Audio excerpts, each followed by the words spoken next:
15 तारखेला महाराष्ट्रामध्ये 29 महानगरपालिकेच्या निवडणुका होणार आहेत। त्यातलीच एक सांगली महानगरपालिका ज्या निवडणुकीच्या प्रचाराचा सांगलीचाही शुभारंभ आणि महाराष्ट्राचाही शुभारंभ आपल्या सगळ्यांना आनंद होईल की काल माघारी झाल्यानंतरची प्रचाराची पहिली सभा महाराष्ट्रातली ही माननीय देवेंद्रजींची सांगली आहे। याच्यानंतर इचलकरंजी आहे आणि मग संध्याकाळी मुंबई आहे। तर ह्या 15 तारखेला होणाऱ्या महानगरपालिकेच्या निवडणुकीच्या प्रचाराच्या शुभारंभाला प्रचाराच्या सभेला व्यासपीठावर उपस्थित राज्याचे माननीय मुख्यमंत्री महोदय माननीय देवेंद्रजी फडणवीस, आपल्या सगळ्यांचे लाडके देवाभाऊ, व्यासपीठावर सर्व मान्यवर, सर्वांच्या नावाचा उल्लेख करण्यात मी अशासाठी वेळ घालवत नाही की आपल्या सगळ्यांना देवेंद्रजींना ऐकायचं आहे। आणि मोठ्या प्रमाणावर उपस्थित व्यासपीठावरील मान्यवर, सर्व उमेदवार की जे उमेदवार जातीचा विचार केला तर सगळ्या जातीचे आहेत, महिला पुरुष विचार केला तर ज्या महिलांना आरक्षण द्यावं लागतं त्या आरक्षणापेक्षा जास्त तो पुरुष सर्वसाधारण असतानाही आग्रहाने ती महिला त्या ठिकाणी चांगली लढू शकते।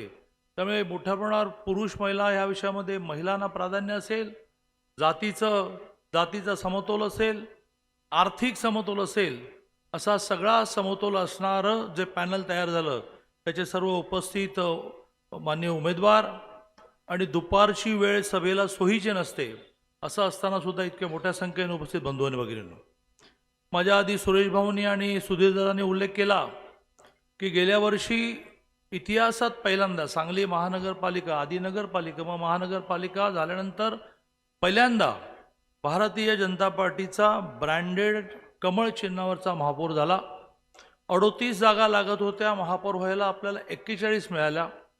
ती 2 अपक्ष येऊन 43 झाल्या। 2.5 वर्ष अतिशय उत्तम काम करू शकलो। काही जणांनी दगा दिला, त्यातून महापौर बदलला, पण स्टँडिंग कमिटी चेअरमन आपला राहिला। 5 वर्ष पूर्ण नाही असं असताना सुद्धा खूप मोठी कामाची यादी सांगता येईल, ज्या कामाच्या भरवशावर केंद्रातलं माननीय मोदीजींचं काम, राज्यातलं माननीय देवेंद्रजींचं काम आणि केवळ 2.5 वर्ष मिळाल्यानंतर, म्हणजे आपला उल्लेख केला सुरेश भाऊनी की सरकार आल्या आल्या माननीय देवेंद्रजींनी रस्त्यासाठी 100 कोटी रुपये दिले, असं तिन्ही स्तरावरचं काम इतकं प्रचंड झालं आहे। आणि त्यामुळे विजय आत्ताच झाला याचं एक मोठं उदाहरण म्हणजे सगळ्यांना एकत्र यावं लागलं, शोधून शोधून शोधून शोधून तू पण ये, तू पण ये, तू पण ये, तू तिकडे कुठेतरी गावाला आहेस तर गावाहून ये, इथे बॅग घेऊन राहा, तू आमचं, म्हणजे जे एकमेकाची तोंड बघत नव्हतं असे सगळे राष्ट्रवादी, पवारांची राष्ट्रवादी, मग शिवसेना, असे सगळे घटक एकत्र आले आहेत। आधी आणखीन मोठी होईल, कारण ती जेवढी मोठी होईल तेवढं लढता येईल ना, काही उपयोग होणार नाही। माननीय देवेंद्रजींचं महाराष्ट्रातलं काम, देवेंद्रजींचं सांगलीकडे असणारं लक्ष, याचा विश्वास सर्वसामान्य माणसाला आहे आणि त्यातून प्रचंड मोठ्या संख्येने भारतीय जनता पार्टी केवळ RPIला बरोबर घेऊन, भारतीय जनता पार्टीच्या बाबतीमध्ये शिवसेनेने असा आरोप केला की हे अधिक जागा द्यायला तयार नाहीत, पण भारतीय जनता पार्टी जागा देण्याच्या बाबतीत किती लिबरल आहे की जगन्नाथ ठोकळे हे RPIचे नेते कार्यकर्ते यांना द्यायला रिझर्व्ह जागा नाही तर ओपनमधून, कारण ते कर्तृत्वान आहेत, ओपनमधून जगन्नाथ ठोकळेंना उमेदवारी देऊन RPI बरोबर भारतीय जनता पार्टीने युती केली आणि त्यामुळे आम्ही सगळ्यांना सामावून घेणारे आहोत। ज्यांचं एकही जागा गेल्यावर निवडून आले नाहीत त्यांनी किती जागा मागायच्या, ज्यांच्या आल्या परंतु विखुरलेल्या गेल्या इकडे इकडे इकडे त्यांनी किती मागायच्या, आणि त्यामुळे आमच्या कार्यकर्त्यावर अन्याय करून तर आम्ही युती करू शकत नव्हतो। शेवटी एकच मुद्दा मांडून मी माझं बोलणं संपवेन। माननीय देवेंद्रजींनी निवडणुकांची एक नीती, एक धोरण आमच्यासमोर मांडलं की निवडणूक विकासावर आपल्याला न्यायची, विशेषतः युतीतल्या पक्षांनी एकमेकावर टीका बिलकुल करायची, पण सुरुवात झाली टीका करायला। ते आता किती चालणार आहे, कुठे थांबणार आहे याचा अंदाज घेऊन ठरवू, परंतु नगरपालिकांच्या निवडणुकामध्ये टीका करण्याने असं म्हटलं की तिजोरीची किल्ली आमच्याकडे आहे। मी भोरच्या सभेमध्ये मांडलं आणि ते खूप महाराष्ट्रामध्ये चाललं की तिजोरीची किल्ली तुमच्याकडे आहे परंतु तिजोरीचा मालक आमच्याकडे आहे.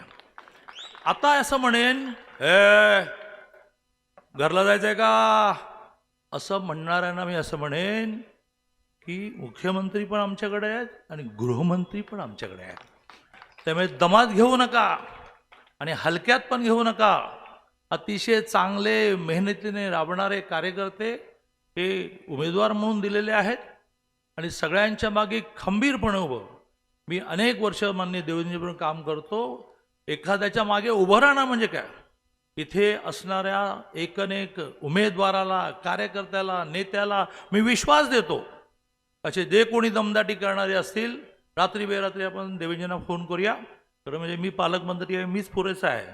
पण नाही भागलं तर देवेंद्रजींना फोन करू. त्यामुळे हुशाऱ्या करणाऱ्यांनी, दम देणाऱ्यांनी जरा विचार करून आपलं काम करावं. आम्ही आमचं काम करतो, आम्ही आमच्या कामावर म्हणतो. कुठे यादी आहे नंतर प्रेसला देतो, पण कामावर आपण लढूया. जय हिंद, जय महाराष्ट्र.